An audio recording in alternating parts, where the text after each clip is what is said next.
Bem, pessoal, dando continuidade aos nossos vídeos, né? Eu dei uma parada aí, mas vamos voltar. Essa semana eu vou ver se eu consigo fazer 2 vídeos falando de 2 anarquistas que também tem uma influência, tanto, na minha opinião, pelo menos, do Max Stirner e do Kropotkin. É interessante esses anarquistas, né?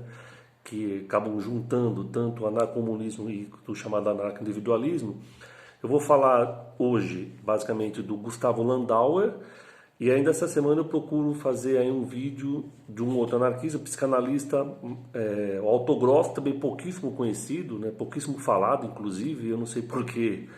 Por exemplo, os anarquistas falam muito, e eu acho até com justiça, né, do William Reich. Eu acho que ele é importante, apesar de ele nunca ser declarado anarquista, ele era marxista, mas ele tinha uma veia mais libertária, né, vamos dizer assim.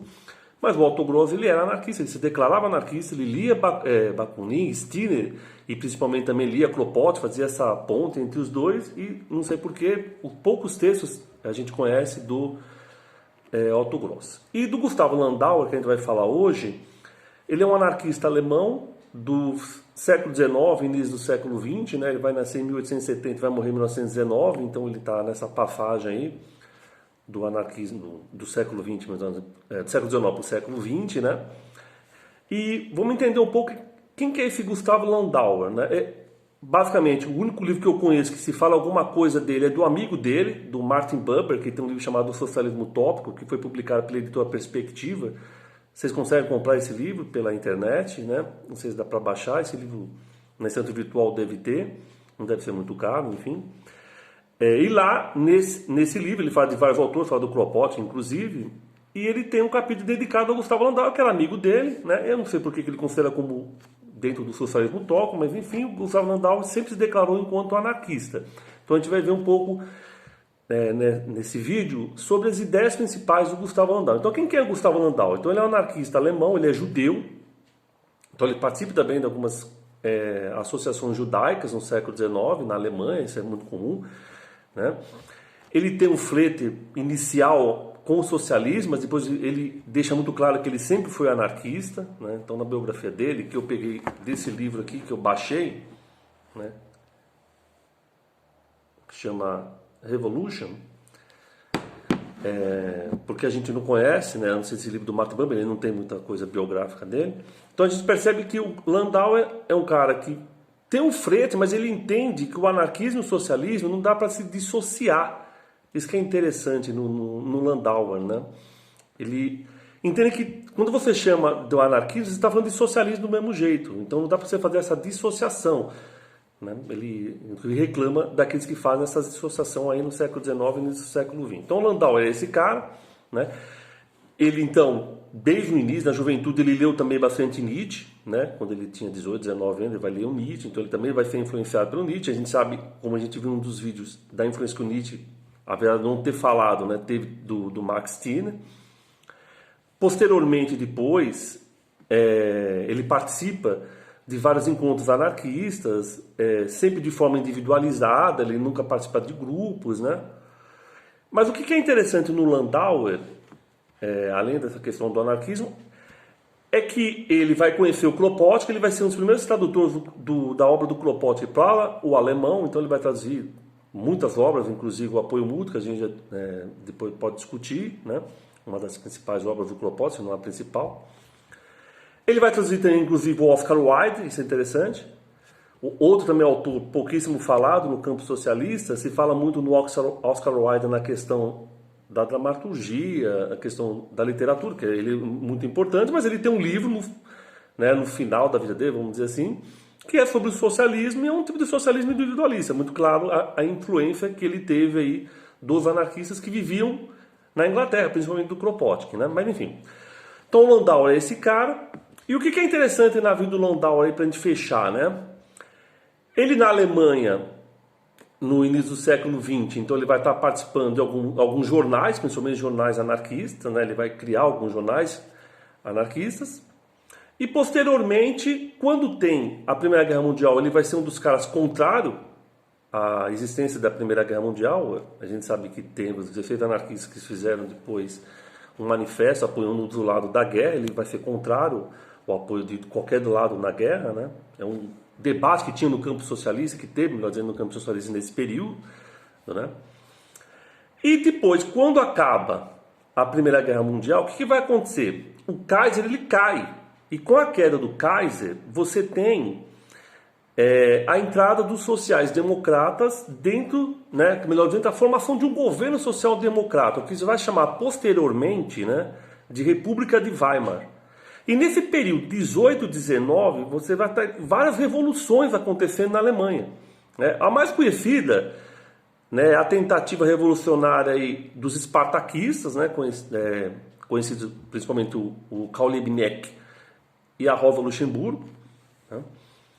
Mas tiveram outras. Então, ele morava na Bavária, que é uma das regiões, obviamente, mais conservadoras dentro da Alemanha, a gente não pode esquecer também disso, né? O Hitler e o movimento nacional socialista surgiu na região da Bavária, para vocês terem uma ideia, né?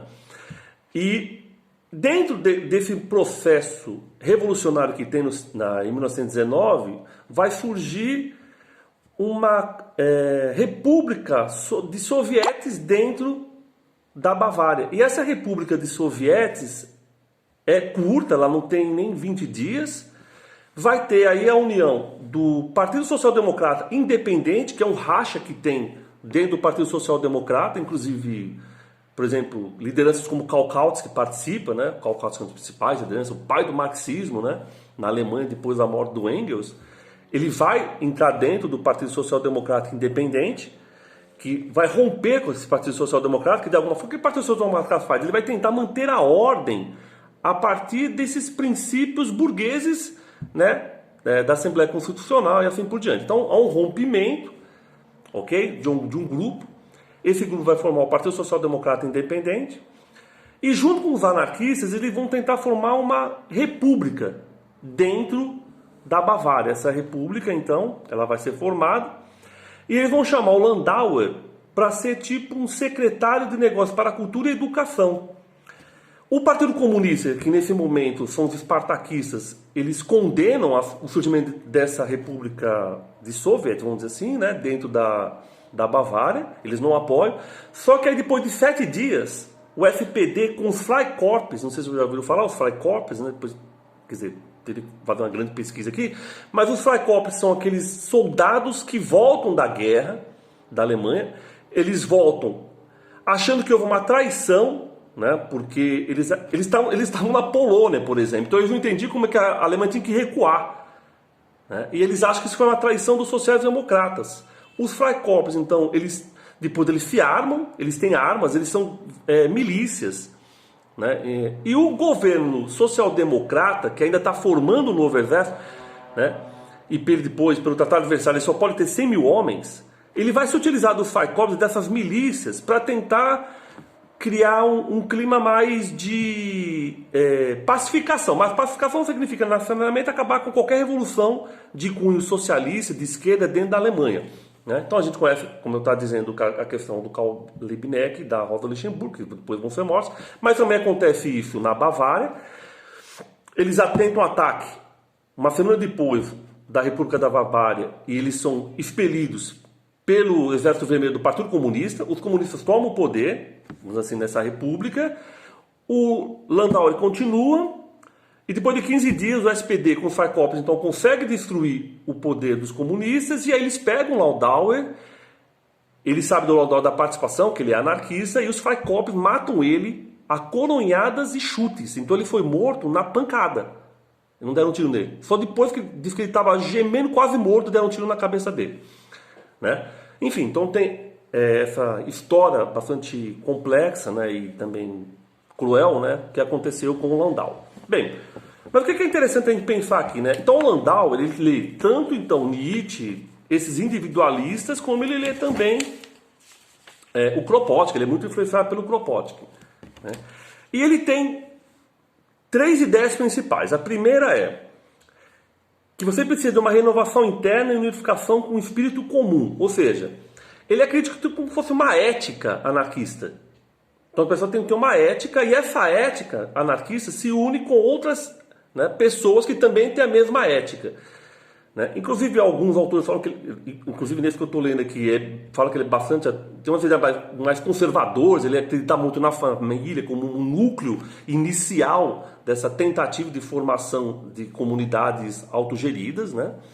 Então, essa primeira coisa que ele está falando do indivíduo, cria então uma necessidade interna para a construção de algo coletivo, então é muito parecido, então, na minha opinião, como o Max Stirner está pensando. Ele acredita na ação direta, né? Então, na ação direta revolucionária, obviamente, e ele acredita também na organização comunal. E essa organização comunal seria uma organização que parte tanto do indivíduo, né, até grandes organizações comunais. Então, por exemplo, ele dá tipo um exemplo assim, tem questões individuais ou de dois indivíduos que uma organização entre eles já resolve o problema, mas tem questões, por exemplo, de transporte, né, entre as comunidades, que se cada comunidade decidir como é que vai ser o transporte, como é que o trem vai passar de um lugar para o outro? Então você precisa de uma organização maior, né? E aí ele vai chamar isso de uma associação de interesses da humanidade, ele chama. É bem interessante isso. Ou seja, parte do indivíduo para uma questões mais de uma menor e chega numa questão muito maior que ele chama de interesse da humanidade, na qual você teria que decidir questões, por exemplo, de transporte, logística, assim por diante, que está com relação a várias comunidades. Então não dá para ser uma comunidade decidir sozinha, ou o indivíduo decidir sozinho. Você precisa de que existe uma federalização dessas autonomias. Isso está muito próximo e muito parecido com o que Kropotkin vai propor, inclusive, né? Por isso que eu estou falando, então ele está dentro dessa questão do anarco-individualismo com a questão do anarco-comunismo do Kropotkin, né? Bem, com a questão do Estado, ele tem uma frase que é bem interessante, que é: você pode se despir do Estado, não precisa derrubá-lo. Isso é o quê? O anarquista, para ele, não é um cara que espera um processo revolucionário para fazer as coisas. Ele vai dizer assim que você tem que fazer as coisas no momento que você tem a oportunidade de fazer, independente do Estado existir. Então, o Estado existe. Você não precisa derrubar o Estado para começar a ter uma ideia utópica anarquista. Não, você já pode construir essa anarquia independente do Estado. É como se o Estado não tivesse nenhum interesse na sua vida, né? Deixa ele para lá e tenta fazer a partir dos seus interesses, né, comunitários, né, constrói uma possibilidade, né, de uma sociedade autogerida ali, dentro de onde você mora. Não espere isso acontecer naturalmente para que todos façam a mesma coisa, porque senão ele fala o quê? Senão você vai ficar esperando e não vai conseguir construir nada nunca. Então ele está muito preocupado com isso, que é tipo, não ligue para o Estado, deixa o Estado lá e você vai construindo com algumas pessoas que acreditam nessas ideias, né, associações autogeridas, né, associações autônomas. Então a primeira coisa é isso. E a segunda coisa para a gente pensar também, ele vai dizer o seguinte: o socialismo não tem nada a ver com exigir e esperar, tem a ver com fazer, que tem isso, né? Então, tipo assim, o socialismo não é uma ideia na qual eu vou começar a pensar nela depois da Revolução. Eu só posso pensar no socialismo nessa atualidade. Como é que eu enquadro o socialismo dentro da situação que eu estou vivendo, né? Como é que isso pode ser construído? Como é que eu posso ser copartícipe de uma ideia social na atualidade? Então, podemos pensar hoje, dentro dos conflitos que a gente está, né, vivenciando, como é que a gente pode pensar nisso? Né? Levando em consideração, então, da importância do indivíduo, das decisões que o indivíduo tem, né? E como é que esse indivíduo pode ser agregado com outras pessoas. Aí tem essa questão, como eu estava dizendo, de uma ética, né? De um espírito interior. Alguns falam até de ele ter um certo misticismo, né, que vem dessa sua origem judaica, ok? A gente não pode esquecer, no século XIX tem um movimento muito forte, né, acontecendo no século XIX, que é a saída dos judeus para a Palestina, né? Então ele também está copartícipe dessas ideias, né? Inclusive o Martin Buber, que é amigo dele, é um dos caras mais influentes dentro dessa lógica, né? Então ele está pensando nessa relação do indivíduo que sai dessa questão pessoal dele, tem uma ética, com essa ética ele constrói um grupo. Esse grupo, então, tem a tendência de começar a fazer as coisas se movimentarem no seu redor, né? Fazerem mesmo que de forma ainda pequena, sociedades autogeridas que estão tentando construir algo diferente daquilo que se está se pensando, né, na realidade que está se vivendo. Ou seja, não dá para esperar as coisas mudarem completamente para você começar a fazer. O socialismo é uma coisa que você constrói no seu cotidiano. O socialismo é para ele também uma relação ética entre as pessoas. Não é simplesmente uma relação econômica. Isso é interessante, né? Tipo, não é... Parece um pouco até com o William Morris tem um pouco isso, né?